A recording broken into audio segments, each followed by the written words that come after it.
Hello Cloud Pedagogians, welcome back to the lab course. In today's session, we are going to run a serverless Hello World program with AWS Lambda service. Before that, we'll just go through a little overview on AWS Lambda. A Lambda function consists of the code you provide, associate dependencies and configuration. The configuration information you provide includes the compute resources you want to allocate, like for example memory. Also, the execution timeout and an IAM role that AWS Lambda can assume to execute your Lambda function on your behalf. Lambda automatically scales your applications by running your code in response to each trigger, scaling precisely with the size of your workloads. In this lab, you will learn the basics of running code on AWS Lambda without provisioning or managing servers. We will walk through how to create a Hello World Lambda function using the AWS Lambda console. We will also show you how to manually invoke the Lambda function using sample events data and review your output metrics and logs. If you are ready, we'll go ahead with the task. In the first task, we will create a Lambda function. In task 2, you will invoke the Lambda function and verify the test results. In task 3, we will view the metrics as well as the logs. In task 4, we finally delete the Lambda function. So let's do the first task, create a Lambda function. When you log into the AWS Management Console, in the top navigation bar, search for Lambda and open the AWS Lambda console.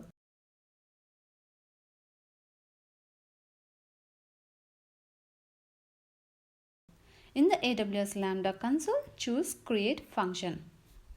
The console shows this page only if you don't have any Lambda function created already.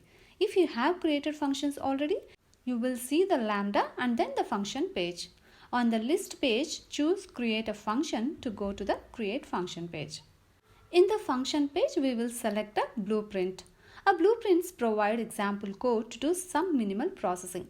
Most blueprints process events from specific event sources such as Amazon S3, DynamoDB or custom application. So select Use a Blueprint. In the filter box, enter Hello World Python and select the Hello World Python blueprint.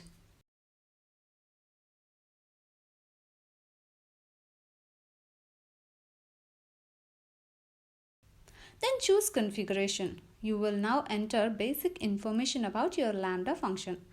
For the name, you can name your Lambda function here. For this, I'll enter CP Hello World Python. For the role, you will create an IAM role, which is referred as the execution role, with the necessary permissions that AWS Lambda can assume to invoke your Lambda function on your behalf. Select Create a New Role from AWS Policy Templates. Enter a role name like CP Hello World Python role.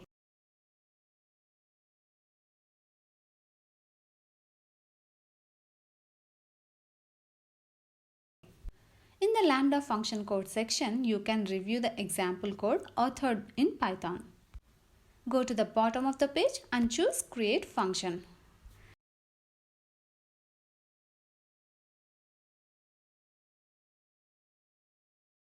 Currently, you can author your Lambda function code in Java, Node.js, C, Go or Python.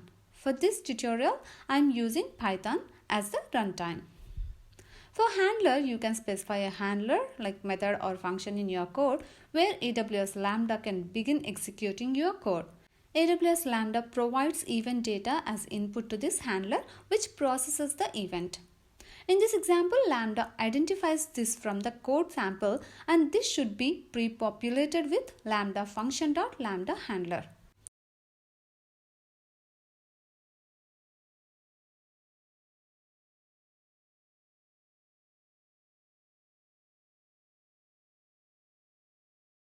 Good job, you have done with the task 1. In task 2, we will invoke the Lambda function and verify the test results. The console shows the CP Hello World Python Lambda function here. You can now test the function, verify the results and review the logs. Select Configure Test Event from the drop-down menu called Test. The editor pops up so you can enter an event to test your function. Select Create New Event. Type in an event name like CP Hello World Event. Retain default setting of private for event sharing settings. Choose Hello World from the template list. You can change the values in the sample JSON, but don't change the event structure. For this tutorial, replace value 1 with Hello Cloud Pedagogy World. Select Save. Choose Test.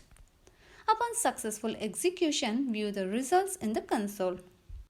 The Execution Results tab verifies that the execution succeeded. The Function Logs section will show the logs generated by the Lambda function execution as well as key information reported in the log output.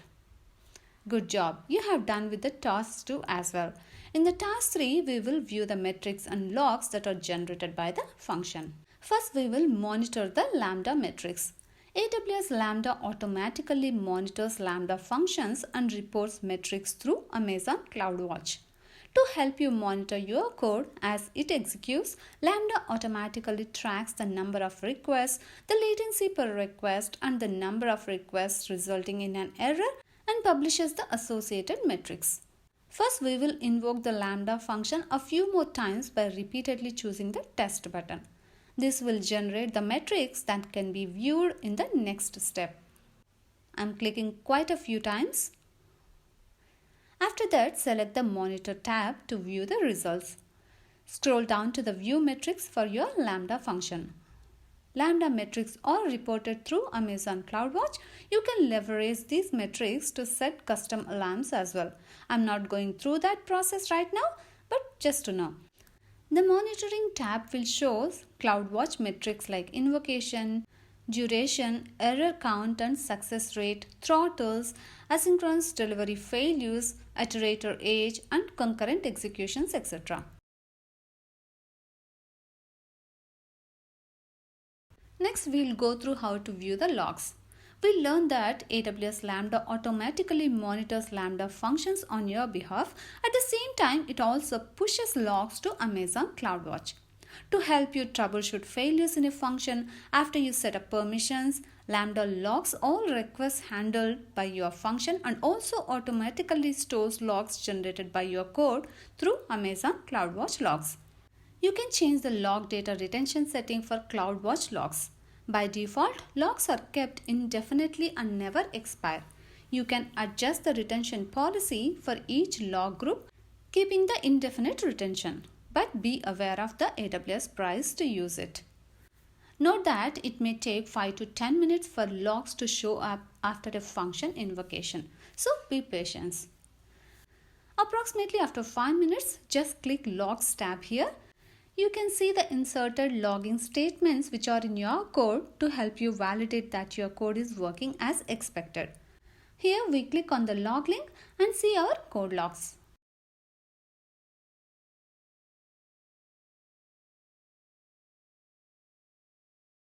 Lambda automatically integrates with CloudWatch logs and pushes all logs from your code to a CloudWatch logs group associated with a Lambda function, which is named like /AWS/Lambda and function name. In our case, it is /AWS Lambda /CP Hello World Python, since our function name is CP Hello World Python. Here you can see all the results that are logged in our code.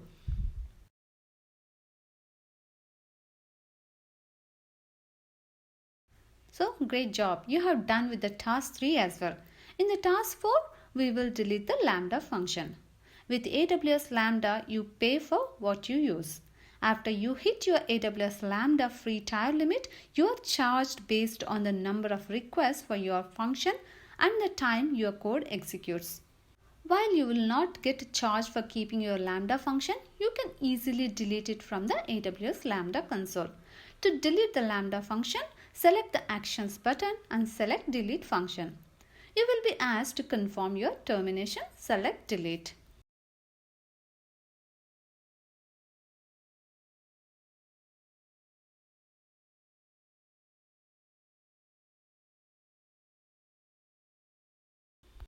Congratulations! You have successfully created your first AWS Lambda function. This is your first step in learning how to run applications without needing to provision or manage servers. I hope it was interesting and helpful. When you are ready, please join me in the next video. Until then, take care.